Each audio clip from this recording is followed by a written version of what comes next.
I still remember the exact moment my world shifted forever.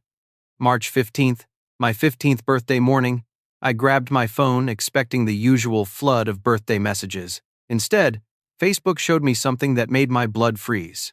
There was my entire family gathered around my twin sister Jessica, celebrating her birthday with an enormous 3-tier chocolate cake, balloons, and wrapped presents scattered everywhere. Aunts, uncles, grandparents, family friends, all beaming with joy.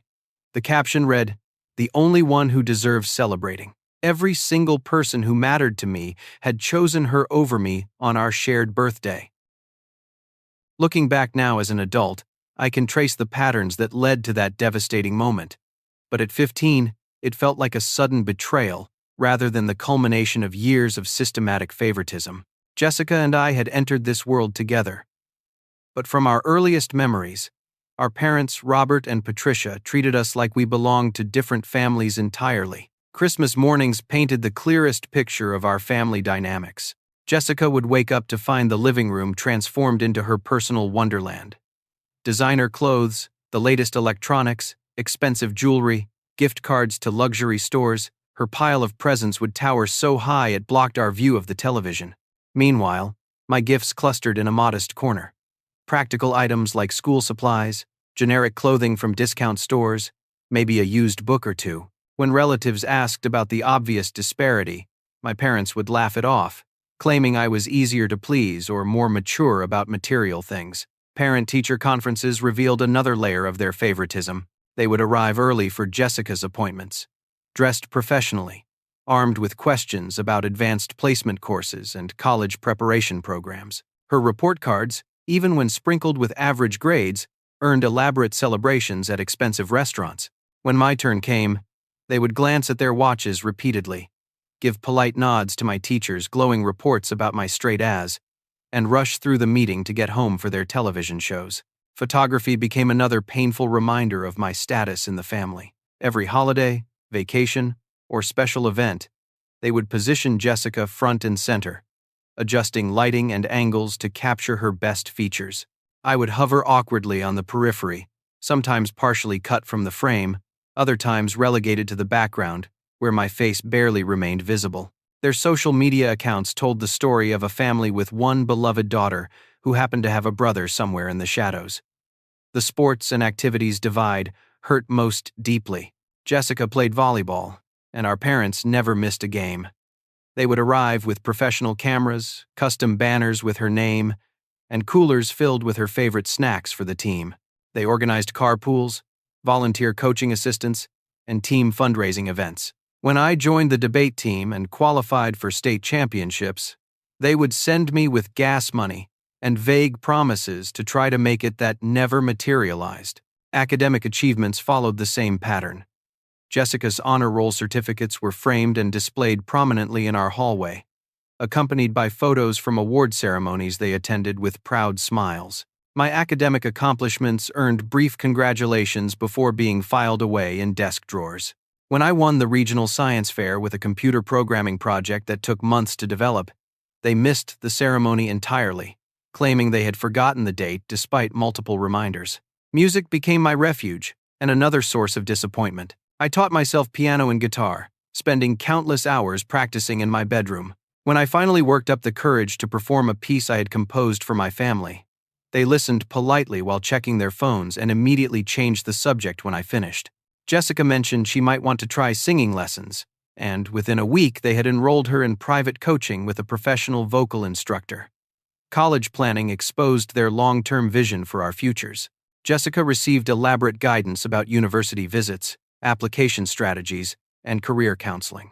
They discussed her potential majors with excitement and pride, researching the best programs across the country. When guidance counselors recommended advanced mathematics courses for my college preparation, my parents seemed surprised that I had college ambitions at all, suggesting community college might be more realistic for someone with my practical personality. Extended family gatherings amplified these dynamics. Relatives would naturally gravitate toward Jessica, drawn by our parents' obvious pride in showcasing her accomplishments and future plans. She would hold court in the center of conversations while I helped serve food or clean dishes in the kitchen. Holiday gift exchanges reflected these preferences too, with relatives following our parents' lead by lavishing attention and expensive presents on Jessica while offering me token gifts or afterthoughts. The birthday revelation became the breaking point that forced me to confront a truth I had been avoiding for years. But the Facebook post was just the beginning. That evening, as I sat in my bedroom trying to process the magnitude of their betrayal, I overheard a phone conversation that would change everything. My parents were discussing finances in their bedroom, speaking in hushed tones that carried through our thin walls. I pressed my ear to the shared wall and caught fragments that made my stomach twist with rage and disbelief. They were talking about borrowing money again from my college savings account to cover Jessica's apartment deposit downtown near her university. The conversation revealed this was not the first time they had raided my designated funds to support her lifestyle. Rudolph will never amount to anything anyway. My mother's voice carried clearly through the wall. At least Jessica can use the money properly for her future. She deserves every advantage we can give her. The college fund was supposed to be equal for both kids, my father replied, but his tone lacked conviction. Please, Robert, look at them realistically. Jessica has potential, connections, social skills. She is going places. Rudolph is just going to end up in some dead-end job anyway. This money will actually make a difference in her life. Their casual dismissal of my worth, combined with the revelation that they were systematically stealing my financial future to fund Jessica's privileged lifestyle, ignited something inside me that I had never felt before. This was not just favoritism anymore. This was theft, betrayal, and a complete denial of my value as their son and as a human being. That night, I made a decision that would expose years of financial manipulation and force my family to confront truths they had been avoiding. The birthday Facebook post was just the tip of an iceberg that would sink their carefully constructed facade of family happiness. The computer skills I had developed through years of solitary hours in my bedroom were about to become my most powerful weapon.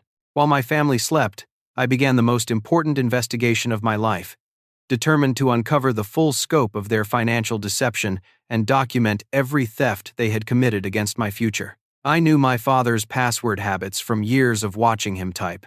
He used variations of Jessica's birth date and volleyball jersey numbers for everything, never bothering to hide his favoritism even in his digital security choices. Once I gained access to his laptop, a devastating pattern of financial manipulation began to emerge that went far beyond the college fund raids I had overheard. My summer job savings from 3 years of lawn mowing and dog walking, carefully deposited into what I thought was my personal account, had been systematically drained through regular transfers labeled as family expenses. Every birthday check from grandparents, every holiday money gift from aunts and uncles, every dollar I had earned through hard work and responsibility had been quietly diverted to fund Jessica's increasingly expensive lifestyle. The bank statements told a story of deliberate theft disguised as parental management. My account showed regular deposits from my various income sources, followed by immediate withdrawals that corresponded exactly to Jessica's rent payments, sorority fees, gas credit card bills, and shopping sprees at upscale boutiques. The transfers were carefully documented with innocuous descriptions, but the timing and amounts created an undeniable pattern of financial redirection. Email chains between my parents revealed the calculated nature of their deception. Messages dating back 2 years showed detailed discussions about how to access and redistribute my funds without triggering bank notifications that might alert me to the theft. They had researched legal guardianship rules, minor account management policies, and financial disclosure requirements with the thoroughness of criminal conspirators planning a heist. One email thread particularly stung because of its casual cruelty. My mother had written to my father about using my earnings to pay for Jessica's spring break trip to Cancun. Rudolph never goes anywhere anyway, and he definitely does not need this money for anything important. Jessica deserves to have experiences and memories. Let's give her the vacation she has been dreaming about. He will never even notice the money is gone. But the discovery that shattered my heart completely was buried in financial records from 2 years ago. My beloved grandmother, Helen, my father's mother who had always treated Jessica and me with equal kindness, had passed away after a brief illness. I remembered attending her funeral, feeling genuine grief for the loss of the one family member who had truly seen and valued me as an individual. What I had never known was that grandmother Helen had left me a specific inheritance of $10,000, carefully designated in her will for my education expenses. The probate documents, hidden in a password-protected folder labeled Legal Documents, showed that she had written a heartfelt letter explaining her decision to leave me this money separately from the general family inheritance. Her letter, scanned and saved as a PDF, brought tears to my eyes as I read her final words directed specifically to me. Dear Rudolph, I see your intelligence, your kindness, and your potential even when others fail to recognize these gifts. This money is meant to ensure that your dreams of higher education become reality, regardless of any obstacles you might face. You have always been special to me, and I believe you will accomplish great things in this world. Use this money wisely, and remember that your grandmother believed in you completely. The financial records showed that every penny of my grandmother's inheritance had been spent within 6 months of her death. The money had purchased Jessica's brand new Honda Civic, paid her sorority initiation fees, and funded a summer study abroad program in France that she had mentioned wanting to experience. Not $1 had been set aside for my education, or even acknowledged as rightfully belonging to me. Further investigation revealed additional layers of financial manipulation that demonstrated the systematic nature of their theft. My parents had opened credit cards in my name, using my social security number, charging Jessica's expenses and then paying the minimum balances using money from my various accounts. They had established an education savings plan that appeared on paper to be building funds for my college expenses, but the monthly contributions were immediately withdrawn through automatic transfers linked to Jessica's living expenses. The most sophisticated aspect of their deception involved tax implications and record-keeping designed to hide the money trail. They had categorized Jessica's expenses as educational support and family necessities, while documenting my legitimate earnings as household contributions and family income. This creative accounting would make it difficult for me to prove theft without the detailed documentation I was now gathering. As I compiled screenshots, printed bank statements, and organized email evidence, I began to understand the full magnitude of what they had stolen from me. The total amount exceeded $25,000, representing not just money, but years of my hard work, my grandmother's love, and my future opportunities. They had not just taken my financial resources, they had stolen my security, my independence, and my ability to pursue the same educational opportunities they were freely providing to Jessica. But the documentation process also revealed something else. My father's tax situation was far more complicated and legally questionable than anyone realized. The source of much of Jessica's funding came from his side construction business, where he worked weekend projects for cash payments that never appeared on tax documents. The money trail I was following led directly to evidence of significant unreported income that could expose him to serious legal consequences if the right people discovered his financial improprieties. This discovery transformed my plans from simple retaliation to strategic justice. I was not just going to stop the theft of my money. I was going to expose the entire system of deception they had built to maintain Jessica's privileged lifestyle at my expense. The birthday Facebook post had been their mistake, revealing their true feelings about my worth, but their financial crimes were about to become their downfall. As dawn broke and my family began stirring in their bedrooms, I had compiled a comprehensive portfolio of evidence that would soon change all of our lives forever. The transfer I was planning would be just the first domino in a chain reaction that would expose years of lies, theft, and favoritism in ways they never could have anticipated. The beauty of my plan lay in its elegant simplicity and the fact that my parents had given me all the tools I needed for their own destruction. Years of being overlooked had made me invisible in their financial planning, which meant they had no idea how much I understood about their systems, accounts, and vulnerabilities. The one transfer I had cryptically referenced in my Facebook comment was the redirection of my father's automatic rent payment for Jessica's downtown apartment. Through his online banking access, I discovered that he paid her monthly rent of $1,400 through an automatic withdrawal system that sent the money directly to her landlord, Stephen Thompson. All I had to do was change the destination account to my own newly opened savings account at a different bank. Setting up my own account had been surprisingly straightforward. As a 15-year-old with documented employment income and proper identification, the bank representative had been helpful and efficient, explaining checking and savings options without requiring parental approval for basic services. I opened the account with $50 from my birthday money that my parents had not yet discovered and stolen, providing the destination for my father's misdirected payments. but the transfer alone would not have been sufficient to achieve the level of justice I was seeking. The real power of my plan came from the 2 emails that would transform a simple financial redirection into an explosive revelation of my family's systematic deception and my father's illegal activities. The first email was addressed to Stephen Thompson, Jessica's landlord, and it contained carefully organized documentation of my father's unreported income source. Through my investigation, I had learned that Mr. Thompson was a retired accountant who had become extremely cautious about legal compliance after previous tenants had created tax liability issues for his rental properties. My email to Mr. Thompson was politely professional but devastatingly thorough. Dear Mr. Thompson, I am writing to inform you about potential tax compliance issues related to rent payments for Jessica Matthews in apartment 4B. The monthly payments you receive from Robert Matthews come from unreported cash income earned through unlicensed construction work. I have attached documentation showing that this income has never been declared to the IRS, which could create legal liability for anyone accepting these payments. I thought you should be aware of this situation for your own protection and property management decisions.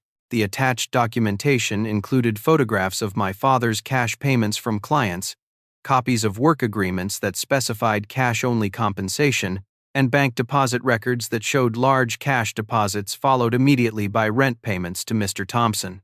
The evidence clearly established that Jessica's rent was being paid with illegal, unreported income. The second email was sent to Marcus Williams, my father's official business partner in their legitimate construction company. Marcus was a straightforward, honest contractor who had no idea that my father was running side projects and keeping all the profits while using their shared equipment, contacts, and reputation. This email was even more damaging because it exposed my father's betrayal of a trusted friend and business partner. Dear Mr. Williams, I have discovered information that you need to know about unauthorized use of your business resources and reputation.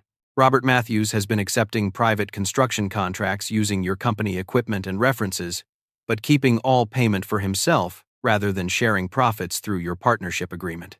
I have attached evidence showing multiple projects where clients believed they were hiring your official partnership, but payments went directly to Robert's personal accounts. I thought you should know about this misuse of your professional relationship.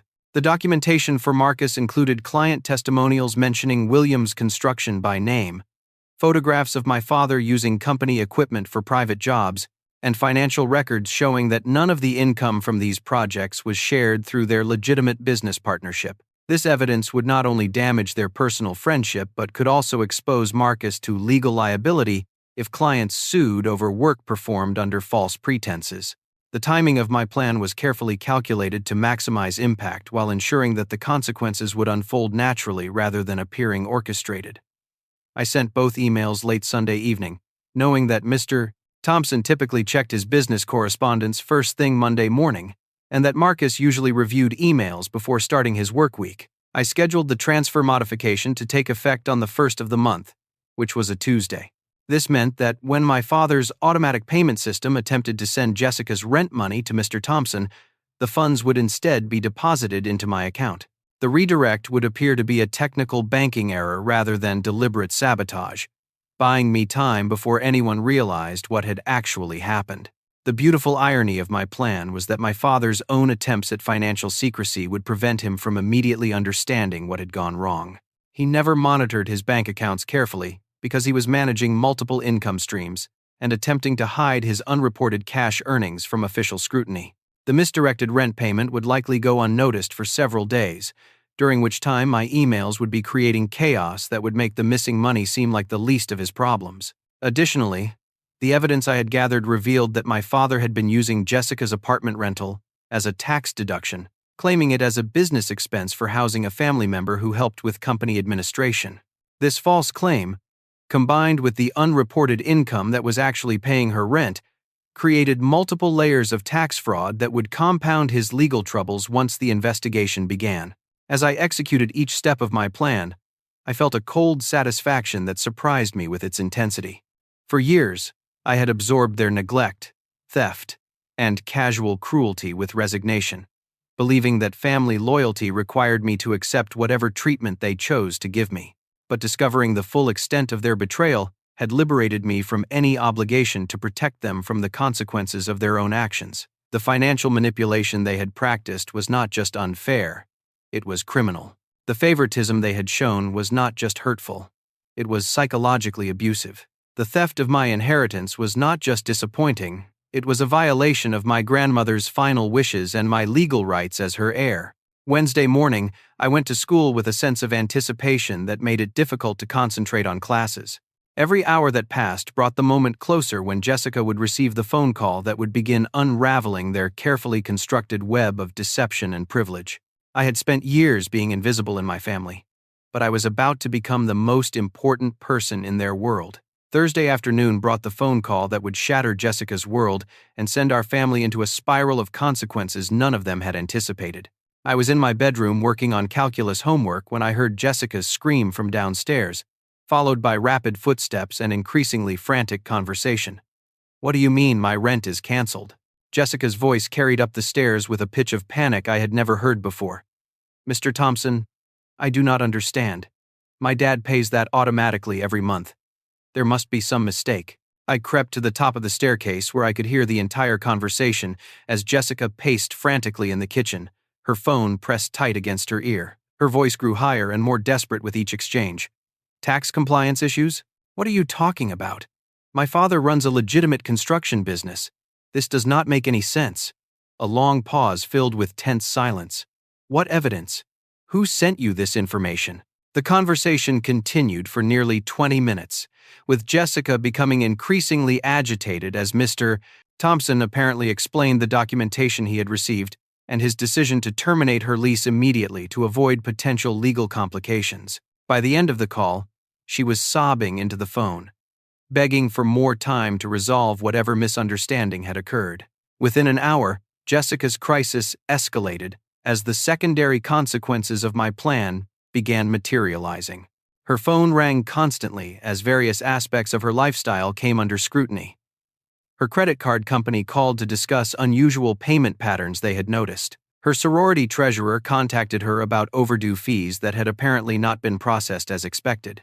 Even her car insurance company reached out regarding automatic payments that had failed to clear. The domino effect I had initiated was exposing just how completely Jessica's lifestyle depended on the stolen money that had once been mine. Without the systematic financial support she had unknowingly been receiving through my parents' theft, her entire social and economic foundation began crumbling immediately. Her boyfriend Brandon arrived that evening to find Jessica in complete emotional collapse on our living room couch, surrounded by financial documents and legal papers she could not understand. Brandon was a senior at the university, captain of the lacrosse team, and accustomed to Jessica's seemingly unlimited spending power, funding their expensive dates and weekend trips. "Baby, what is going on?" Brandon's voice carried the kind of concern that someone shows when their comfortable lifestyle is suddenly threatened. "You were supposed to meet me for dinner at Roberto's, and you have not answered my texts all day."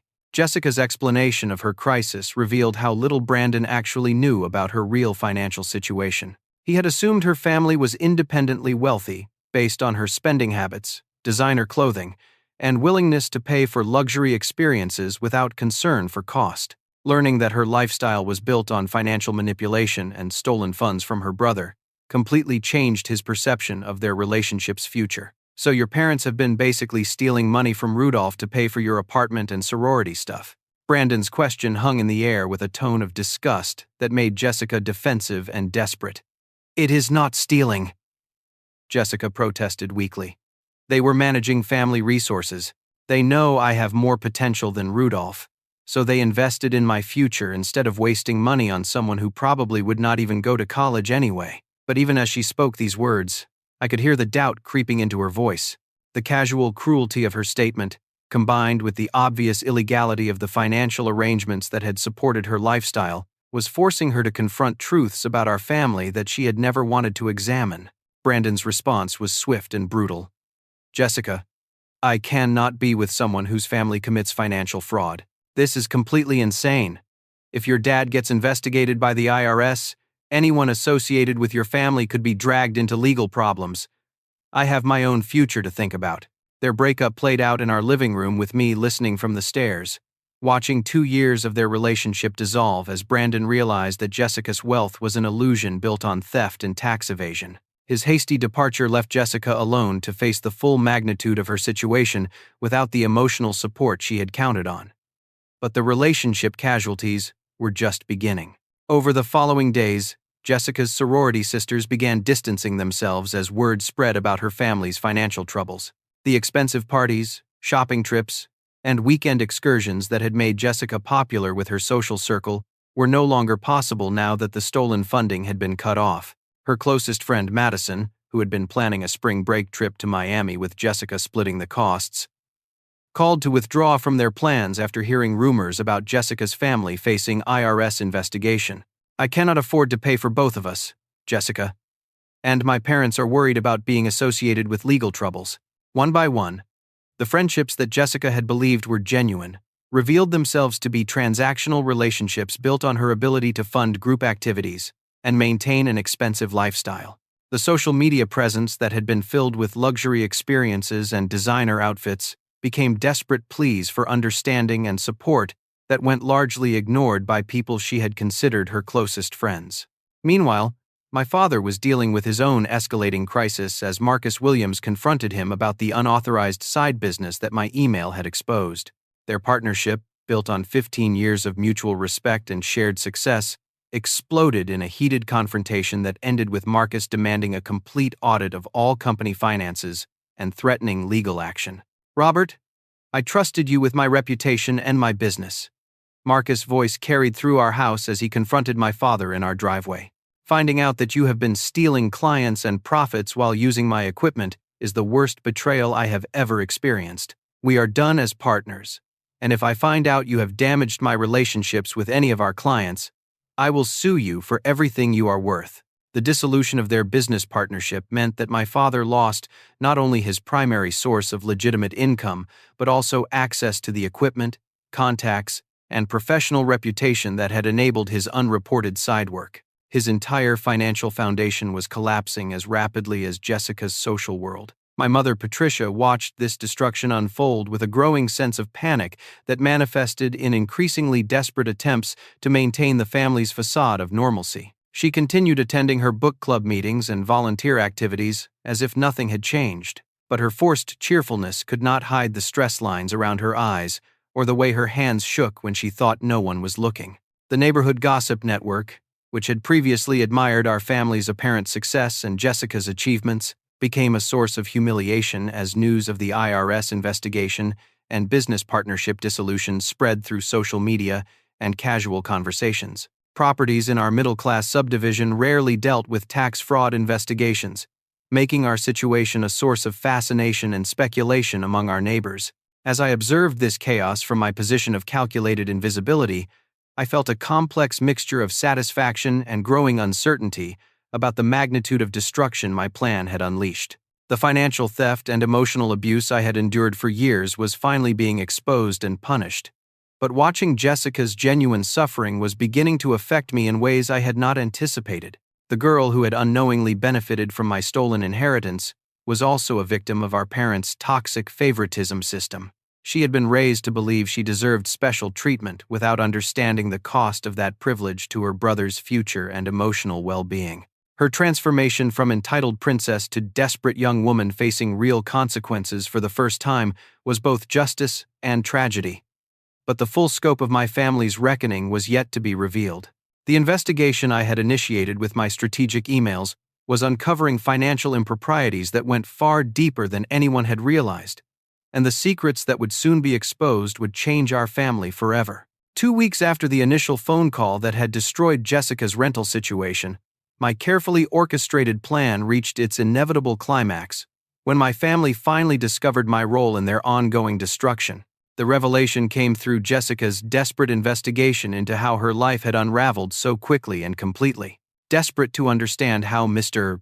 Thompson had obtained detailed financial information about our father's unreported income, Jessica had spent days calling the landlord, reviewing bank statements, and trying to piece together the chain of events that had led to her eviction notice and the broader family crisis. Her breakthrough came when Mr. Thompson finally agreed to show her the original email he had received, thinking it would help her understand why he had felt compelled to terminate her lease immediately. Jessica sat in his office reading the carefully documented evidence of our father's tax evasion, but what caught her attention was not the financial information itself, but the sophisticated knowledge of banking systems, email formatting, and legal terminology that the anonymous sender had demonstrated.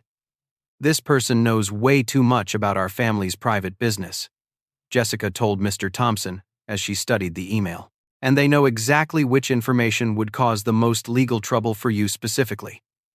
This was not some random tip. This came from someone inside our family." That evening, Jessica confronted our parents with her theory that someone in our household had deliberately sabotaged her living situation and exposed our father's business practices. The conversation took place in our kitchen, with me supposedly doing homework upstairs but actually listening to every word through the heating vent that connected my bedroom to the room below. "Someone in this family destroyed my entire life." Jessica's voice carried the kind of cold fury I had never heard from her before. "Someone who knew about Dad's side business, knew about the apartment payments, knew exactly how to cause maximum damage, and there are only 4 people who could have that information." My parents initially dismissed her suspicions, suggesting that disgruntled business associates or financial institutions might have reported the irregularities.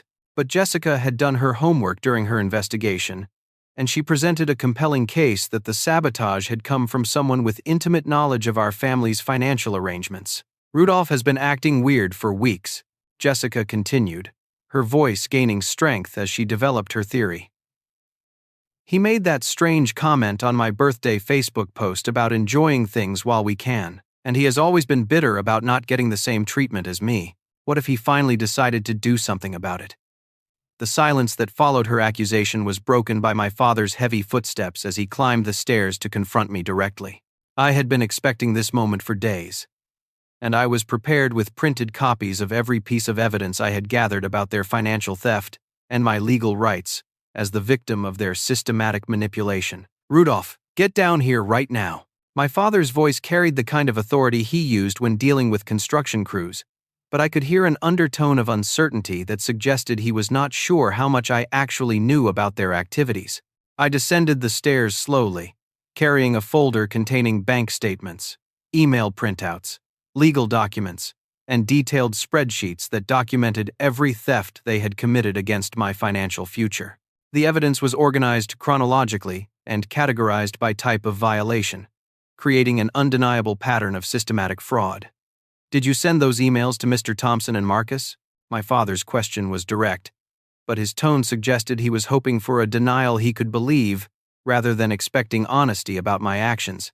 "Yes," I replied simply, placing my evidence folder on the kitchen table where all 3 of them could see the thickness of documentation I had compiled. "I sent those emails because they contained information those people needed to protect themselves from legal liability." Jessica exploded with rage that had been building for 2 weeks of watching her life collapse around her. "You destroyed my apartment, my relationship, my friendships, Dad's business partnership, everything. How could you be so cruel and vindictive?" But before I could respond to her accusations, my mother Patricia made a statement that stunned all of us into silence and changed the entire dynamic of our confrontation in ways none of us had anticipated. "I knew he was planning something," Patricia said quietly, her voice barely above a whisper. "I found his research on our computer weeks ago. I saw the bank statements he had printed, the emails he had saved, all the evidence he was gathering. I knew exactly what he was going to do." The kitchen fell completely silent as we all processed the implications of her admission. Jessica and my father stared at her with expressions of shock and betrayal, while I felt my carefully planned revenge suddenly becoming far more complicated than I had ever intended. "You knew," Jessica's voice cracked with disbelief. "You knew Rudolph was going to destroy my life, and you did not stop him." Patricia's response revealed layers of family dysfunction that none of us had fully understood until that moment. Her words came slowly, as if she was finally admitting truths she had been hiding for years rather than just weeks. "I discovered what he was doing 3 weeks ago when I used his computer to check my email," Patricia continued, her hands shaking as she spoke. "I found all his research, his bank account information, his documentation of our financial arrangements. I realized he had figured out everything about the money transfers, the college fund, the inheritance from his grandmother. And you said nothing. My father's question carried a tone of betrayal that matched Jessica's shock. I wanted to see if he had the backbone to actually follow through with something for once.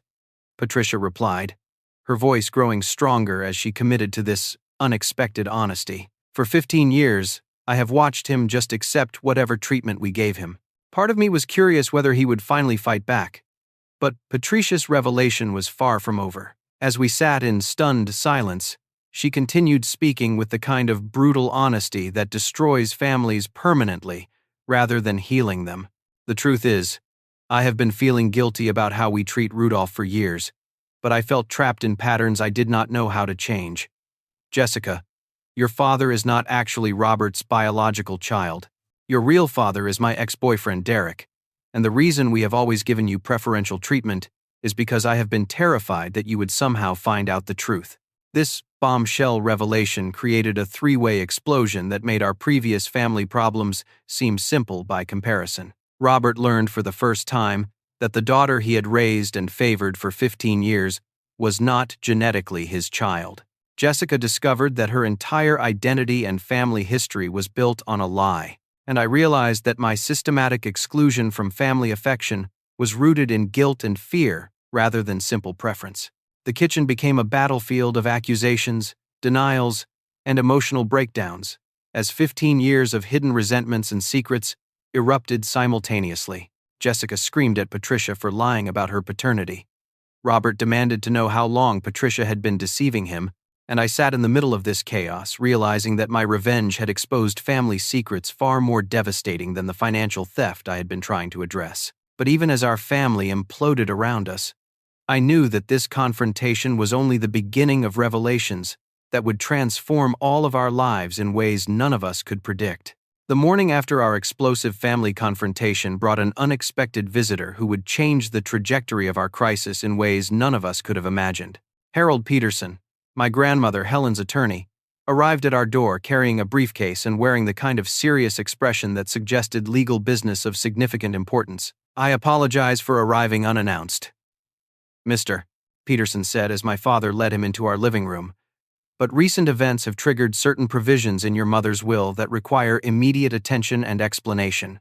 My parents and Jessica gathered nervously in our living room, still emotionally raw from the previous night's revelations and unsure what new complications this legal visit might bring to our already chaotic situation. I joined them with a growing sense that my grandmother's influence on our family was far from over, despite her death 2 years earlier. Mrs. Helen Matthews was extremely concerned about the family dynamics she observed before her passing. Mr. Peterson began, opening his briefcase to remove a sealed envelope and several legal documents. She suspected that certain financial arrangements might not be in Rudolph's best interests, and she made specific provisions to address those concerns. The attorney's words immediately caught everyone's attention, but I felt a strange mixture of hope and apprehension as I realized my grandmother had been far more aware of our family's problems than any of us had realized during her lifetime. Helen's will contained a conditional clause that has now been activated by recent events. Mr. Peterson continued, his professional tone carrying undertones of disapproval as he looked at my parents. If her initial inheritance to Rudolph was misappropriated or if he demonstrated the need to protect himself from family financial abuse, a secondary inheritance would be released to ensure his educational future and emotional well-being. My father's face went pale as the legal implications of his theft became clear, while my mother gripped the arm of her chair with hands that trembled visibly. Jessica looked confused and frightened, still processing the revelation that the grandmother she had loved had apparently been aware of our family's dysfunction and had taken legal steps to address it. "How much money are we talking about?" my father asked, his voice barely steady enough to form the question. $50,000, Mr. Peterson replied, his words landing like a thunderbolt in our living room. Helen had been monitoring the situation for months before her death, and she structured this inheritance specifically to activate if Rudolph needed resources to protect himself from family mistreatment. The attorney opened the sealed envelope and removed several handwritten pages that bore my grandmother's distinctive penmanship. She left specific instructions about how this money should be used and what conditions must be met for its release. As Mr. Peterson read my grandmother's final letter aloud, her voice seemed to fill our living room with wisdom and love that made everyone present understand how completely she had seen through our family's toxic dynamics and planned for this exact situation. My dear Rudolph, the letter began, if you are hearing these words, it means you have found the courage to stand up for yourself against treatment that no child should ever have to endure. I have watched your parents systematically favor Jessica while dismissing your worth, and I have seen how this favoritism has damaged both of you in different ways. The letter continued with observations that demonstrated my grandmother's deep understanding of our family's problems, and her hope that this crisis would force us to confront our destructive patterns. Jessica has been raised to believe she deserves special treatment without understanding the cost of that privilege to her brother's emotional well-being and future opportunities. Robert and Patricia have allowed their own guilt and fear to create a system of favoritism that hurts both children while destroying the family's foundation of trust and mutual respect. But the most powerful part of my grandmother's message addressed the purpose of her conditional inheritance and her expectations for how it would be used. This money comes with specific requirements. Rudolph, half of it must be used for your educational expenses, protected in a trust that only you can access for legitimate academic purposes. The other half must be used to help Jessica restart her life honestly, without the artificial advantages that have prevented her from developing real character and independence. The conditions my grandmother had established were designed not just to restore my financial future, but to force our entire family to confront our dysfunction and commit to genuine change. If your family agrees to participate in professional counseling to address the favoritism and emotional abuse that has characterized your household, this inheritance will be released immediately. If they refuse to acknowledge their mistreatment and commit to treating both children with equal respect and opportunity, the money will be held in trust until you reach 18, and your family will receive nothing. Jessica broke down crying as the full implications of my grandmother's letter became clear. The grandmother who had seemed to adore her had actually been deeply concerned about the effect of preferential treatment on her character development and had structured this inheritance to force her to face reality about her privileged lifestyle. I do not understand, Jessica sobbed. Grandma Helen always seemed so proud of me. How could she think I was spoiled or getting unfair treatment? Mr. Peterson's response was gentle but firm. Your grandmother loved you very much, Jessica, but she was worried that being raised without consequences or realistic expectations was preventing you from becoming the strong, independent woman she knew you could be. My father asked the question that was obviously troubling him most. What happens if we agree to the counseling requirement? Are there other legal consequences for the financial irregularities that have been exposed? The attorney's answer revealed another layer of my grandmother's careful planning. Helen anticipated that forcing this crisis might expose other problems that needed legal resolution. She established a fund to cover any tax penalties or legal fees that might result from addressing your financial improprieties, provided you make full restitution and commit to honest practices going forward. This revelation transformed our crisis from potential catastrophe to structured rehabilitation. My grandmother had not only predicted our family's breakdown but had created a pathway for reconstruction that protected everyone while ensuring that justice was served and patterns were permanently changed. Patricia spoke for the first time since Mr. Peterson's arrival. Helen was the wisest person I knew, and I think she understood our family better than we understood ourselves. If she believed professional help could fix what we have broken, then we should trust her judgment. The attorney's final instructions established a timeline and accountability system that would govern our family's healing process. The counseling must begin within 30 days, continue for a minimum of 6 months, and include specific modules addressing favoritism, financial abuse, and communication patterns. Progress reports from your therapist will determine when the inheritance conditions have been satisfied. As Mr. Peterson prepared to leave, he delivered one final message from my grandmother that brought tears to everyone's eyes. Helen wanted all of you to know that families can overcome even serious dysfunction if they commit to honesty, equality, and genuine love. She believed this crisis would either destroy your family permanently or create the foundation for relationships based on respect rather than favoritism. The choice is yours. 6 months later, I sat in the same kitchen where our explosive confrontation had taken place, but the atmosphere could not have been more different. Our family had completed the counseling program my grandmother's will required, and the transformation had been more profound than any of us had dared to hope when we first committed to her rehabilitation plan. Dr. Sarah Chen, our family therapist, had guided us through a systematic process of acknowledging past hurts, understanding the root causes of our dysfunction, and developing new patterns of communication and mutual respect. The weekly sessions had been painful, challenging, and often emotionally exhausting, but they had also been healing in ways that changed each of us permanently. Jessica had undergone the most dramatic transformation. Stripped of her artificial advantages and forced to confront the reality of how her privilege had been funded through theft from her brother, she had initially struggled with depression and anger that manifested in ways none of us had ever seen before. But as the counseling progressed, she began developing genuine strength and independence that surprised everyone. She had moved into a small, affordable apartment near the community college, where she was completing her associate degree in early childhood education. The program was less prestigious than the university she had previously attended, but she was excelling academically while working part-time at a local daycare center that appreciated her natural warmth with children. I never realized how much I depended on other people solving my problems, Jessica admitted during one of our family dinners, which had become weekly traditions focused on honest communication rather than surface-level pleasantries. Learning to budget, work for my own money, and handle my own responsibilities has been scary but also really empowering. Her new boyfriend, David, was a fellow student in her education program, someone who appreciated her personality rather than her spending power, and who supported her commitment to building an authentic life based on her own efforts rather than family financial support. David has never even seen the old version of me, Jessica continued, laughing at her own growth.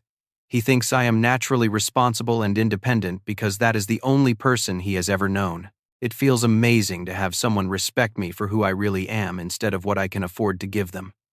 My father had also experienced significant changes, both personally and professionally. The dissolution of his partnership with Marcus had initially seemed like a devastating setback, but it had forced him to confront his financial practices and commit to honest business operations that ultimately proved more satisfying than his previous corner-cutting approaches. He had started a small, legitimate construction business that focused on quality workmanship and transparent pricing, rather than maximizing profits through unreported income and questionable practices. The business was smaller than his previous partnership, but it was completely legal, ethically operated, and built on relationships of mutual respect with both clients and suppliers. I never realized how much stress I was carrying from always looking over my shoulder about tax problems and lying to business partners, Robert explained during another family conversation. Working honestly might mean less immediate income, but sleeping well at night is worth more than money. The IRS investigation that my emails had triggered had resulted in significant penalties and back taxes, but my grandmother's legal fund had covered most of the financial costs, and the resolution had cleared him of ongoing criminal liability. More importantly, the experience had forced him to confront his role in our family's dysfunction and commit to treating his children equally, regardless of biological relationships. My mother, Patricia, had perhaps the most complex journey toward healing because her deception about Jessica's paternity required rebuilding relationships with both her husband and her children based on honesty rather than guilt-driven favoritism. I spent 15 years trying to manage everyone's emotions and hide my own mistakes, Patricia reflected during one particularly emotional counseling session. I thought protecting Jessica from knowing the truth about her biological father was more important than treating Rudolph fairly, but I was really just protecting myself from having difficult conversations. The truth about Jessica's parentage had ultimately brought our family closer together rather than driving us apart, because it allowed us to address the real reasons for the preferential treatment that had damaged both children in different ways. Robert's decision to legally adopt Jessica and make their father-daughter relationship official had created new bonds based on choice rather than biology.